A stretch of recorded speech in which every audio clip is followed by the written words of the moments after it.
me out. Okay, be clear. What's the name of the project first? Born to Live.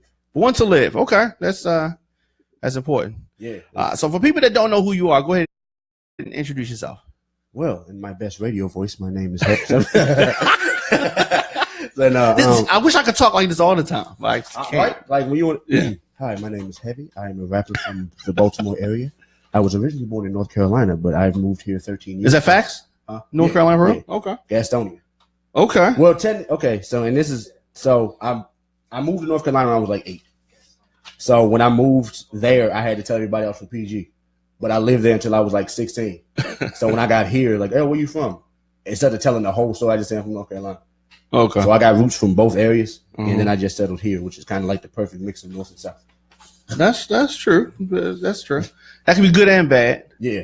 I mean, that's what it has its ups and downs. I feel like Baltimore, Maryland as a whole, because it's a southern state. Definitely. But a lot of northern influence trickles down. So it's like there's a lot of southern, just like I said, there's a mix of southern and northern in like the fashion, the music, the hospitality. Because there's people that are really nice sometimes, and there's people that's like, cold. In Baltimore? Yeah. Okay. It happens. It's not, it happens. They're usually not from here, but it does happen. Yeah, definitely. Did you grow up knowing that you were going to be a rapper? No. I grew up thinking I was going to be a wrestler. Okay. Like when I was young, wrestling was like the big thing as a child. Man, see, they in here laughing because no. See, I can relate to that. Because I thought I was going to be a wrestling commentator. That would have been. See, yeah. You could have still interviewed me. Yeah. Same time. Yeah. Just a whole different circumstance. Same situation, just entirely different circumstance. Right. I probably have on colorful pants. Right. Right. What? Like who's your favorite? Like wrestler? Yeah. Shawn Michaels. Yeah. He's one of the great ones. I think he's number. I got him as like he's number 2 on my list. Ric Flair is number 1. Really? Who's better than Ric Flair? I get it as a persona. But here's the thing. Shawn Michaels is influenced by Ric Flair. I get that. I understand the roots. Like I understand the roots of that stuff. How can you not like Ric Flair if you like Shawn Michaels? I don't know. Like I said, maybe it's because I didn't come up with it. Like when I grew up with Shawn Michaels. So that's like, I think wrestling is like generational too. Sure. Like music too. Yeah, because now wrestling's kind of like it's cool. You don't feel it like it's the same way. It's too bright. It's not as like savage as it used to be. Everybody's all brightly colored and happy and having fun all the time. I miss the attitude there. Yeah. Long hair and beard and cussing each other out. And the mullets. Right. So running around yelling suck it all the time, getting put out of school. You was doing that? Yeah. Everybody was. Yeah. Everybody. The D-Generation X, they made it so we were so vulgar as children. Suck it. We really don't know what we're talking. Like suck what? Yeah. I don't know. It's just whatever. Yeah, sounds good. Whatever's in the X, suck it. So you thought that you were going to be a pro wrestler. So you actually like try to grab people and wrestle them? Oh yeah. My friends all the time. I broke one of my mother's tables one night. We was playing around in the kitchen wrestling. Not the kitchen, but the kitchen, the living room down. You mean like you purposely like slammed into the table? No. It was so dumb. Like we okay, so we was wrestling, as children do. Sure. Everybody got tired, so everybody was leaving.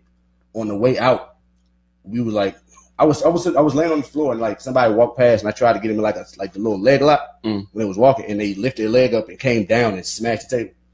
So it really shouldn't have happened. Had I just let everybody go, my mother's table would have been fine. I wouldn't have had to lie and get a whooping for lying. Yeah, and then you got caught. Yeah. So you said music is a better option for me. Yeah. Eventually. It was a better idea. Yeah, because wrestling just dangerous. Yeah. Rap is dangerous too, but wrestling, concussions, you can hurt yourself. Like it's fake, but it's only so fake. Like there's still like when you jumping off the top of a cage, there's only so much padding you can land on. True that. I have given several wrestling events, and so we've brought in ex WWE wrestlers mixed with. They actually have independent wrestlers here, and so we did that a couple times, and I think we usually probably try to do it once a year. I haven't done it in the last 2 years, but I would like to do that again. But so it's kind of like more intense than what I thought. Yeah. So it's like, especially when it's underground because ain't as many rules and regulations. Yeah, but I mean, we had to communicate and get stuff through the Maryland Athletic Commission. Like, it was a whole thing. You got to have doctors on. And so the ring, so I actually was there when they put the ring up. So it's like wood and just a little thin piece of canvas, very thin. So like when they're hitting, that's wood on metal, because it's a metal structure. Not like, you can't fake that part. Like, you really do like hurt yourself. Yeah. You know what I mean? So the results are predetermined. Like, you gonna win, that type of thing. But how to get there, yeah. So that was interesting. So like, how did you get in, as far as the performing music part? Like, how did that start? That kind of started, like, I was in North Carolina when I moved there. I would like play, because I knew a lot of guys that rap, but I would play around with it. Like, I was okay. Like, poetry, as cliche as it sounds, poetry is kind of where I first started really writing. But it's true. I mean, it's just, music is that. The raps are that, songs. Right. And a lot of people don't see that. Yeah. Well, because the game has changed, but a lot of people don't see rap as poetry anymore. But I started with those, and we would just rap outside, and people started asking me to do stuff with them. So I'd be like, all right, well, if they want me to be down, if they're this good, I got to step my game up. And so little by little, just being around like better rappers, you don't have a choice but to get better. And I've been on both sides of that, because I've been around rappers that were worse than me. And like, you spend a lot of time with these people, your quality comes down, because I guess it's like you're not getting challenged. Like in school, like when you're taking classes in school and it's too easy, you just in there, like, just kind of wasting your time. You don't really learn nothing.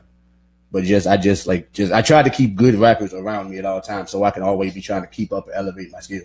That makes sense. You are the sum of the 5 people that you spend the most time with. So if you spend your time around 5 people that's always negative, that's just not hitting on nothing, then you going to fall into that same kind of pattern. So it is good to be around better people. So like, when did you first like actually record yourself, like in the studio? Oh, in the studio? Yeah. Shoot. That was when I got an actual studio, not like in a closet studio. No, like a real studio. The actual studio was when I got here, I think, maybe my third or fourth, like senior high school. Oh, yeah? My homeboy, Cynic, he raps. And he knew a guy that had like, it was in his house, but it wasn't like, I think he's been here before. Probably so. Yeah. He had like his whole basement turned into a studio. Mm-hmm. So it was official. And that was the first time we did some song called Bitch, I'm a Boss. And I wish I could find that song, because to me, it's very inspirational. Yeah, to me, it's still, Bitch, I'm a boss. Right. Yeah. And it was back when the hooks was simple. Like that was the hook. It was just, bitch, I'm a boss, bitch, I'm a boss, bitch, I'm a boss. That's kind of popping though. Yeah, that's right. Like, that's what, like, if I could find it, we could remix it. Yeah, that could be some kind of hit somewhere. Bitch, I'm a Boss 2017. The remix. Yeah, that was the first time I rapped in the studio, and we did a couple joints there, and then over time, like, just different places. You know, I've rapped with different groups. This is like the first time I've actually been like with a soul collective, making music for like a long period of time. Yeah, how did you link up with DJ Patrick and that whole team? By mistake. Shit happens. Yeah, it was so my homeboy, he used to rap with Rain Entertainment also. And so he was there for a session. I was with him because me and him were partaking in. Anyway, we were medicinalizing ourselves, and he like, I was with him. You know, he went to the studio, so I just said, all right, I'll go. And there was like an extra spot on the song, right? There was like an extra spot on the song, and I wrote a verse for it. And the verse I did, not to say it like that, but the verse I did kind of outshined everybody else's. But it wasn't your song. No, it wasn't. Not at all. Like I said, I was not supposed to be there that day. And that just, like, from there, it just kept moving forward. They liked me on that song, put me on a couple other ones, and then we just been rocking and rolling from there. And it just went on from there. I think, 2 years? 2 years ago. Yeah, so was there any animosity between the other people on the song? No. Not, at least not outwardly. Like, it was more so because, and like, you tell the story better because I was living it, so it's hard for me to gauge. But he said when I went in the studio and rapped, everybody was like, well, damn. And they rewrote their verses. So it wasn't animosity, it was just like shock, I guess, or surprise that they didn't expect it to be as good as it was. And so how many, as far as your team, how many artists are part of the collective? One, as of right now. You? Yeah. Okay. All right. That was easy. Right. I suck with names anyway, so yeah, it's easy right now. Yeah. So so the album, the EP rather, is out now. Yes, sir. And you can get it on iTunes, Amazon, and Google Play. What's the first single? The first single is Louder. Can't hear you louder. And that was, I think we played that a little earlier. Right. That was the first single. How long did it take to put this together?